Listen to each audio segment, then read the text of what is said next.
moment to felicitate Professor Kapil Kumar ji with a memento and song.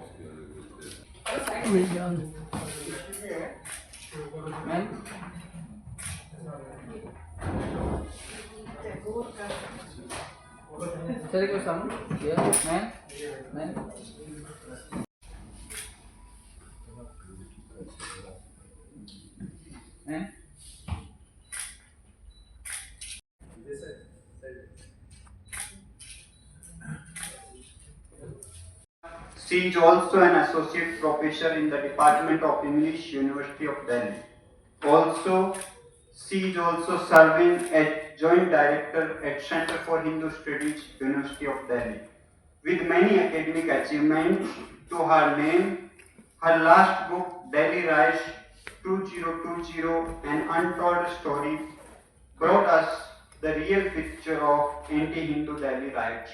With this, I now invite Dr.Prerna Malhotra ji ma'am to share her views and tell us more about today's report on Bangladesh. As President of Center for Democracy, Pluralism and Human Rights, I welcome you all, the media persons and the other intellectuals who have come here in this report release program.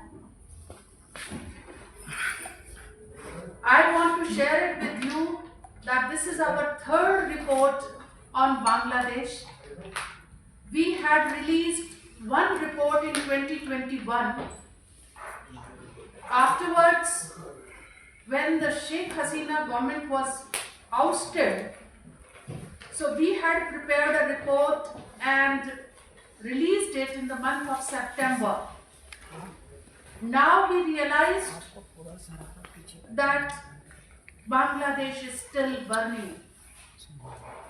Our neighborhood is still on fire. The minorities, particularly the Hindus, they are facing human rights violations of a degree which is unspeakable. And what surprises most of us is the silence of the world. The world knows it, but the world is not only silent, not only inactive, but it is just not doing anything. Is it that the global majority is persecuting the global minority in Bangladesh, and the supremacist global majority is inactive and silent? So we have prepared this report and gathered some data from the ground with the help of some human rights defenders who are working on the ground. Of course, we cannot take their names here, even the names of their small organizations under the banner of which they work, because we know that the threat to their lives is very huge. So that is why we have not taken their names even in the report. According to our data, we did ground report on the first 4 days of Hasina's resignation, or it was not actually resignation, it was that a democratically elected president she just had to run for her life. So in the first 4 days, 190 cases of looting and vandalism, 32 homes burned post-loot, 8 instances of illegal land and temple occupation, 16 temple desecrations, 2 abductions, 2 rapes, and 2 murders. On 6th August alone, around 200 Hindu homes and businesses were vandalized and 50 to 20 temples were looted and destroyed. By August 20, around 2010 incidents of violence, including desecration of 69 temples and attacks on 157 Hindu families, were recorded by different human rights organizations, and we have analyzed that data. Division wise report of cases of atrocities against minorities, that is Hindus. So the data is from 5th to 9th August, and we have given it in our report. There are cases of huge number of cases of attack, injury. How this horrifying reality is what minorities in Bangladesh are enduring under the illegitimate government. Yunus administration has institutionalized state-sponsored and state-enabled victimization of minorities and political dissenters, charting a path disturbingly similar to that of Afghanistan and Pakistan in curbing the political dissent and erasing minority populations. There are reports that from August to October, 30,000 people were injured. 30,000 people of minorities were injured. 818 overall dead, not just minorities, but overall cases, 818 are dead. Additionally, 477 cases of violence against women and children, 96 attacks on journalists, and 146 minority houses vandalized. They have been documented. Mob violence has resulted in 63 deaths and 45 injuries within just 3 months. Open genocide calls and genocide slogans like Ekta, Ekta, Hindu Dhore, Dhore Dhore Jobai Ko, catch every Hindu, slaughter them. They have been normalized. Atrocities against minorities extend to horrifying personal violations. A Hindu woman, in the supposed safety of her home, was attacked by 35 masked radicals who looted her house before taking turns to rape her. On October 12, a journalist in Mymensingh district was hanged to death because of his Hindu identity. The destruction of 3,000 handmade musical instruments and the torching of a 140-year-old heritage house reveal the radicals' utter contempt for anything outside their Islamist worldview. Voices of resistance, like that of Chinmay Krishna Das, forcing them to withdraw from their professional duties. And the result was that on the first day of hearing there were 70 advocates, and in the last hearing there was none. Incidents such as the forced resignation of the vice chancellor of a university because of his Hindu identity, the public assault on a 15-year-old boy Utsav Mandal on fabricated blasphemy charges, and the lynching of a Hindu policeman underscore the complete breakdown of protection for minorities.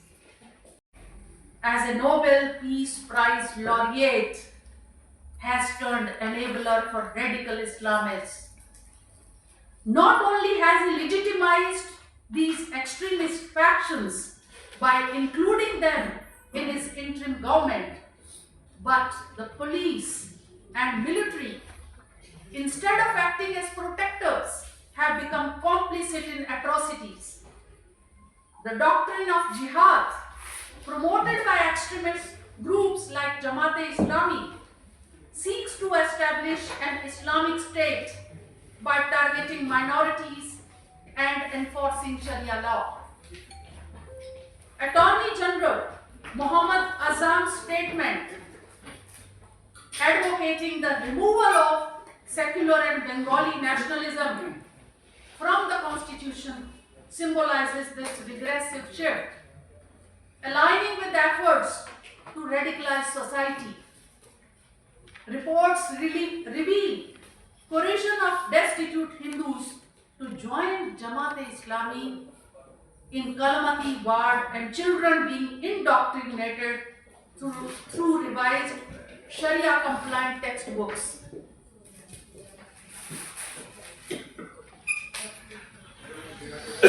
Of Hindu leaders like Chinmay Krishnadas on fabricated sedition charges, they highlight the state's complicity in these atrocities. Now the question arises, why? Why South Asia? Why Southeast Asia must not remain silent and inactive? Critical moments in history of nations require timely support and action. However, inaction of the neighboring countries of Bangladesh, including India and Myanmar, they may prove detrimental to their geopolitical and security interests. The political upheaval in Bangladesh, marked by the ouster of Sheikh Hasina's government, has unleashed far-reaching implications across South Asia, Southeast Asia, and the Indo-Pacific. Bangladesh's strategic position, controlling access to the Bay of Bengal and critical ports, places it at the center of a geopolitical contest. The Yunus-led interim government, with its tacit support for radicalization, has destabilized the nation internally and created severe security challenges for its neighbors.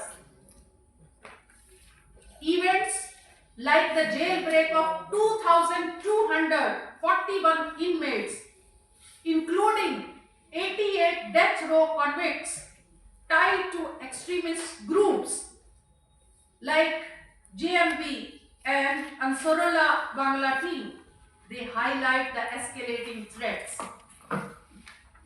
Extremists, emboldened by the government's actions, are inciting violence against minorities and destabilizing regions like India's northeast and Myanmar, which already have some kind of volatile conditions. For India, it also opens another launch pad for cross-border terrorist activities. Sheikh Hasina's allegations of Western designs to create a Christian-dominated zoo-state in the region add another dimension to the ongoing crisis. Why is global majority silent on the persecution of the global minority Hindus? The ethnic cleansing of Hindus in Bangladesh has revealed the glaring hypocrisy of global human rights institutions and international powers. While Western nations and some media outlets like Al Jazeera, they amplify issues concerning Muslim and Christian communities in conflict zones like Gaza and Myanmar, they remain conspicuously silent on the systematic and systemic atrocities faced by Hindus in Bangladesh. Despite credible reports of violence, forced displacement, and legal persecution of Hindus, organizations like the United Nations Human Rights Council, UNHRC, and the Office of the High Commissioner of Human Rights, OHCHR, have failed to act decisively. The OHCHR's recent fact-finding mission to Bangladesh excluded incidents beyond August 15, 2024, neglecting overwhelming evidence of continued violence. The West's selective outrage underscores its priorities of political and economic interests over universal human rights. The Biden administration, which sanctioned Myanmar over its treatment of Rohingyas, has ignored the plight of Hindus in Bangladesh. This aligns with the entrenched US deep state policy that values geopolitical leverage in South Asia over addressing humanitarian crisis. Meanwhile, Hindu genocide in Afghanistan, Pakistan, and now Bangladesh has been met with indifference, treating global minorities like Hindus with contempt. USA and European Union must demand UN intervention. They must advocate for UN punitive actions, including economic sanctions, if the atrocities against minorities persist. And now, we demand from the Indian government, because if not India, then who else? Indian government must ensure safety of Hindus in their own civilizational lands. Indian government must act before it's too late for the Bangladeshi minorities. Indian government must apply diplomatic pressure. Of course, they have done it on 9th of December. The secretary had gone there, but still, more robust diplomatic influence is required. India can also look for implementing economic sanctions. Consider punitive measures such as an essential goods, maybe blocking water and electricity. Strengthen border security. And India must support refugees also. And the global media, now we demand from them, rather request them, that they must do ethical reporting. Ensure accurate and unbiased coverage of the atrocities in Bangladesh, emphasizing the religious and ethnic targeting of minorities. And media must counter misinformation and amplify minority voices. And international civil society should run advocacy campaigns.